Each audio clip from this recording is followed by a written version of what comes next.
நான் அந்த தூங்காமனம் audio release function சொன்னேன். கமல் பிரகாஷ் ஐயாவும் இருந்தார். எனக்கு மொத்தம்னா 12 நிமிஷம் பேச விட்டாங்க. சும்மா 2 நிமிஷம் தான். ஏன்னா நான் பேசும்போது எப்போவுமே வாட்ச் பார்க்க மாட்டேன், எல்லோரும் கேலண்டர் பார்ப்பாங்க. அதில் சொன்னேன், how should a teaser look? The teaser should look like the mini skirt of a beautiful girl. பெண்கள் மன்னிச்சிருங்க, just a joke. It must be short enough to arouse curiosity and long enough to cover the essentials அப்படின்னு. அதுபோல் இந்த trailer I think it had cover the essentials and arouse also the curiosity அப்படின்னு நான் நினைக்கிறேன். இங்கே இது வழக்கம் போல் பேசுகிற இது கிடையாதுங்கிறதுனால Chinni Jayanth, thank you so much for remembering me. Extraordinary earliest mimicry artist ரொம்ப பாப்புலர் ஆகி ஆக்டர் ஆனதில் வந்து முதல்ல வந்தது சின்னி ஜெயந்த் தான். அப்போல்லாம் மிமிக்ரி நான் யாருன்னு என்னன்னே தெரியாது. அவர் தான் அதை ஆரம்பிச்சு விட்டது. இது இன்றைக்கி ஜெயராம் எல்லாரும் தாண்டி மணிகண்டன் வரைக்கும் அவர் தான் பிதாமகன் அதுக்கு. அந்த we go a long way. நாங்கள் 2 பேரும் ஃபிலிம் இன்ஸ்டியூட்டு. இப்போ வந்து Dileep came to me with the subject ஈராஸ் அப்படிங்கிற ஒரு ஷார்ட் ஸ்டோரியில் நீங்கள் ஈராஸா நடிக்கணும் அப்படின்னா. பரவாயில்ல, இத்தனை படம் இல்லை, இந்த தமிழ்நாட்டில் இருந்தால் சின்ன ராசு பெரிய ராசு, இது ஈராஸ், இது பெரிய இல்லை, ஒய் நாட் அக்செப்ட் இட் அப்படின்னு. ஈராஸ் அப்படின்னு சொன்னாலே ஒரு god of love. God of லவ்னா எராட்டிக் அப்படிங்கிற வார்த்தை அந்த ஈராஸ்லேருந்து தான் வருது. இதுக்கு நாங்கள் என்ன பண்ணணும் அப்படின்னு கேட்டால் இப்போ மாதிரி சொன்னாங்க, ஒரு மேன். எனக்கு என்ன ரோல் கொடுக்குறதுன்னு தமிழ் சினிமாவில் தெரியல. நான் இந்த 23 வருஷமாக 200 படத்துக்கு மேலே ரிஜெக்ட் பண்ணியிருக்கேன். அவங்க என்னை எங்கேயோ ப்ளேஸ் பண்ணுறதுன்னு தெரியல அவங்களுக்கு. அதனால் இந்த படத்தில் கரெக்டாக ரக்கையை வச்சு நீ வெளிலேருந்து வா ராஜா அப்படின்னு, நீ லோக்கல் லாய்க்கில் அப்படின்னு, வைநாடு அப்படின்னு பீட்டர் பக்கத்தில் சேர்ந்த உடனே நான் மெட்ராஸ் பாஷையில் பேசி, ஏன்னா அவங்க லவ் டாவடிக்கிறதுலாம் போய் ஒருத்தன் தற்கொலை பண்ணிப்பானாடா, அவன் கல்யாணம் பண்ணிட்டு ஜாலியாக இருக்கிறான் அப்படிங்கிற மாதிரி இடம் கொடுத்தது வந்து பீட்டர் பக்கத்தில் வந்ததுனால தான். நான் படி ஏறிட்டுருக்கேன். ஏறும்போது நான் இம்ப்ரவைஸ் பண்ண சாங் தான் அந்த முன்ன பின்ன பார்த்தா.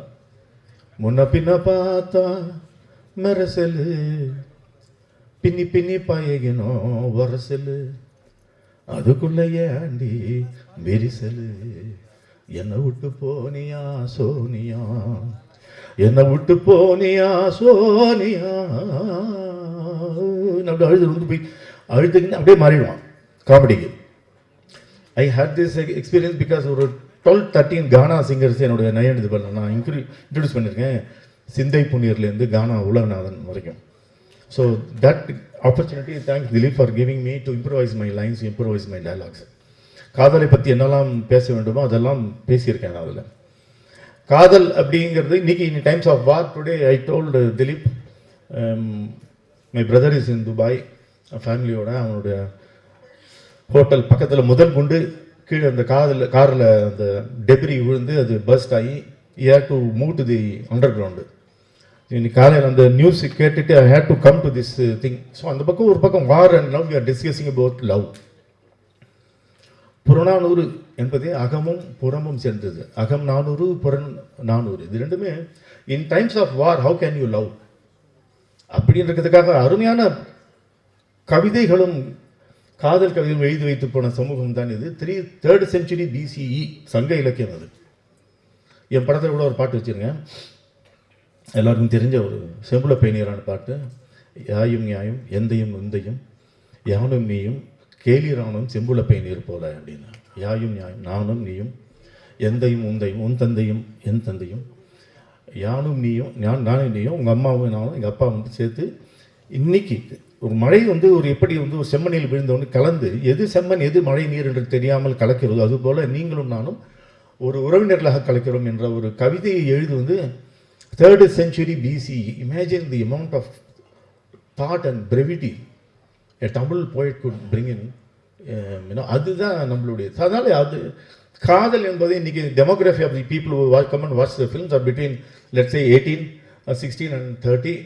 எல்லாம் இந்த டாவில் மாட்டிக்கக்கூடிய மக்களாக தான் இருக்குது. அதுக்கு ஒரு ஆந்தாலஜி அப்படிங்கிறது கொண்டு வந்தது. அந்த it's a good thing because இன்றைக்கி ஒரு 2.5 hour கதை எழுதுறதுங்கிறது ரொம்ப கடினமான விஷயமா இருக்குது. ஃபெயிலியருக்கு தான் காரணம். என்ன பண்ணிட்டாங்க, ரொம்ப சாதீனமாக 1/2 hour 5 பிரித்து வச்சுட்டாங்க. உலகத்திலே வந்து 1.5 hour தான் படம் தான். இந்தியாவில் மட்டும்தான் அது 2.5 hours வருது ஜென்ரலி. அதான் நம்ம இன்ட்ரோல் விடுறோம். உலகத்தில் எங்கேயுமே இன்ட்ரோல் கிடையாது, இந்தியாவில் தான் இன்ட்ரோல். அப்போ தான் நம்ம பார்க்குறோம் ஃபர்ஸ்ட் ஹாஃப் நல்லா இல்லை, படம் செகண்ட் ஹாஃப் நல்லா இருக்குது அப்படின்னு என்ன அர்த்தம்னா கதை இருக்குதுன்னு அர்த்தம். ஃபர்ஸ்ட் ஹாஃப் நல்லா இருந்தது, செகண்ட் ஹாஃப் நல்லா இல்லைன்னா அவங்க கதையை எழுத ஆரம்பிக்கலன்னு அர்த்தம். You expect a story only இந்த second half and towards the climax. நம்ம நாட்டில் பார்த்தீங்கன்னா இதெல்லாம் ஷார்ட்டாக எடுக்கிறாங்கன்னா ஆதி காலத்துலேருந்து ஷார்ட் ஃபிலிம் தான் எடுத்துக்கணும். ஒரு படம் எடுக்கிறாங்க, ஒரு 5-6 படமாக எடுக்கிறாங்க ஃபுட்டேஜ், அது குறுக்கி 2.5 hour படமாக கொடுக்குறது பெரிய ஷார்ட் ஃபிலிம் தான். 2.5 hour ஷார்ட் ஃபிலிம் அது. இந்த படத்தில் வந்து I was given the opportunity of talking about love. அது பாருங்கள். இது வந்து I also wanted to thanks you.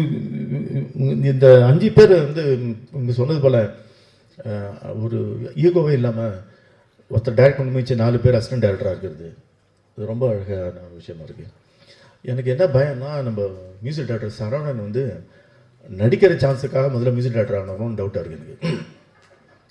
அவன் மியூசிக் இப்போ ஆக்டர் ஆனோன்னா என்ன பண்ணலாம் அப்படின்னா, இந்த மியூசிக்கல் மீன் ஆக்டிங் காலேஜ் போகிறது, இல்லைன்னா யார்கிட்டயாவது குட்டி குட்டி ரோலில் நடிக்கிறது, இல்லை டிவிசியில் நடிக்கிறது அப்படி இல்லை. இப்போ நான் யார்ட்டா மியூசிக் டைரக்டர் ஆகிட்டேன்னா அடுத்தது ஈஸி ஆக்டர் ஆகிடலான்னு. Saravanan, I don't know if you are going to do, have any plans of acting, please let me know and I can start music directing. You don't have plans for acting? அது ஒரு இடம் vacant. அது மிக அருமையான ஒரு musician. You have scored great music with lot of sense. அவர் அதிகமான music sense இருக்குது. நீங்கள் எப்படி கண்டுபிடிச்சேன் அப்படின்னு சொன்னோன்னா, நான் பாடின பாட்டுக்கு அவரால் பேக்ரவுண்ட் போடவும் இல்லை, அது ஸ்ருதி சேரல, தாளத்துக்குள்ளே வரல. அப்பயே கண்டுபிடிச்சிட்டு இருந்தாலும் தெரிஞ்சிச்சு மியூசிக்னு.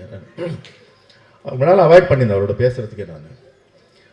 And this film really somehow today Tamil cinema has about good number of very good musicians and I'm very glad you will join the band of such beautiful musicians today in 2026. அப்புறம் வந்து cinematographer kirtan pujari வந்திருந்தார். இன்னொரு cinematographer Sandeep பல்வேரி வந்திருக்காங்க. எங்களுக்கு பண்ணது Keerthan Poojari, very cool guy. And editor Harish Komme வந்து ஒரு 5 பாஞ்சாலி, அவர் 5 படத்துக்கும் அவர் தான் editor. I also put together all the 5 films. So அது ரொம்ப பொறுமையான ஒரு பொறுமைசாலி. ஆமாம், அவருக்கு வந்து கோபமே வராது. அது கோபமே வரவேங்கிறது நினச்சி நமக்கு கோபம் வருது. அப்புறம் வந்து ஆக்டிங் நம்ம பீட்டரோட நடிச்சது is super star on Instagram. ஆமாம், ஒன்றுமே இல்லை, ஒரு சப்ப மேட்டர்லாம் எடுத்து வச்சுட்டு 4 மில்லியன் 5 மில்லியன் எப்படி போகிறேன் இன்னி வரைக்கும் எனக்கு கண்டுபிடிக்க முடியல. ஏன்னா மக்களோட வாழ்க்கையே அப்படி தான் இருக்கு போல. எல்லாமே சப்பையாக இருக்கும்போது சப்பையாக ஒருத்தர் பேச, நம்மளை பற்றி ஒருத்தர் பேசுகிறான்டா. எனக்கு ரொம்ப பிடிச்சி போய் I made him act in my film. எனக்கு அவர் தனியே ட்ராக் விட்டுருக்கேன் அவருக்கு. Take it from me, another 1 or 2 years from now, this guy Peter will be the most wanted comedy actor, busiest actor. எழுதி வச்சுங்க, நான் சொல்கிறேன்.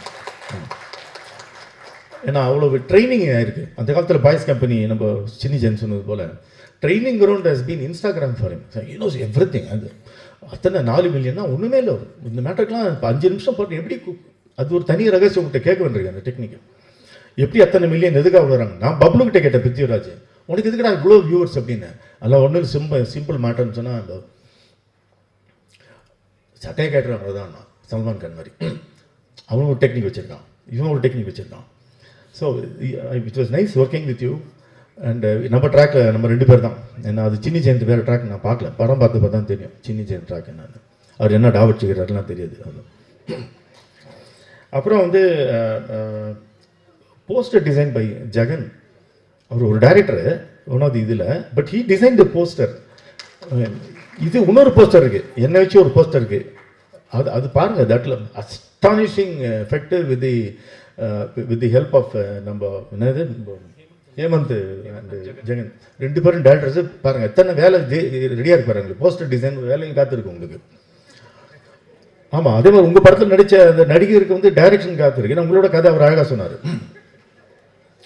I mean, this is what cinema is all about. You know, we come for something, we do something else. As long as we're within the cinema bracket, it's okay. அப்புறம் வந்து ஜெகன் வேற இருக்கான், Dilip order ரே மதி, பயங்கரமான ஆள் இது மதி. அவர் வந்து கதிரோடைய அசிஸ்டன்ட். அவர் நான் தான் இன்ட்ரடியூஸ் பண்ணி விட்ருக்கேன் என் படத்தில். துப்பாக்கி துறவி என்னோடய படத்தில் இன்ட்ரடியூஸ் எஸ் ஆர்ட் டைரக்டர். என் படம் எடுத்து நான் மெதுவாக எடுத்து பாலிஷ் பண்ணி பண்ணுறதுக்குள்ளே இந்த படம் ரிலீஸே ஆயிடுச்சு. So he got introduced again in Madi. Extraordinary hard worker. He'll be one of the busiest art directors from this year onwards. Take it from me. அதான் மதி. அப்புறம் வந்து பிரியா, யார் சொன்னால் நான் சொல்லியிருப்பேன் பிரியா மேக்கப். ஏன்னா ஷீ சச், அவங்க நடிக்கணும் ஆக்சுவலாக, உங்களுக்குலாம் போட்டி. You know, she's so graceful when she talks, when she works, so pleasant. She gives you the atmosphere of, you know, a beautiful person around you. அதுதான் பியூட்டிஷியனோட முதல் கடமை. You must be surrounded with something that's beautiful, that enthusiasts you to do something beautiful and very beautiful. ஏன்னா அவங்க ஆக்சுவலாக நான் costume டிசைனரை கூட use பண்ணேன். என் தலைமுடி தினம் இஸ்திரி போடுவாங்க. ஸோ அதெல்லாம் பெரிய விஷயம். ரொம்ப thanks also for the 2 costume designers. நான் இப்படி தான் வேணும் அப்படி தான் வேணும் என்னோடய டேண்ட்ரம்ஸ்லாம் பொறுத்துக்கிட்டு இதெல்லாம் வேணும் அப்படின்னு சொல்லி அதுக்கும் ஒத்துக்கிட்டது ரொம்ப நன்றி. இது வந்து சினிமா பற்றி பேசணும் மாத்திரம் இல்லை. ஏர்லி டேஸில் இப்போ நம்ம ஷார்ட் ஃபிலிம் என்ன எது லென்த் ஆஃப் எ ஃபிலிம் நமக்கு தெரியல. இப்போ பாரு லென்த் ஆஃப் என்னோட ஸ்பீச் கூட எனக்கு தெரியல.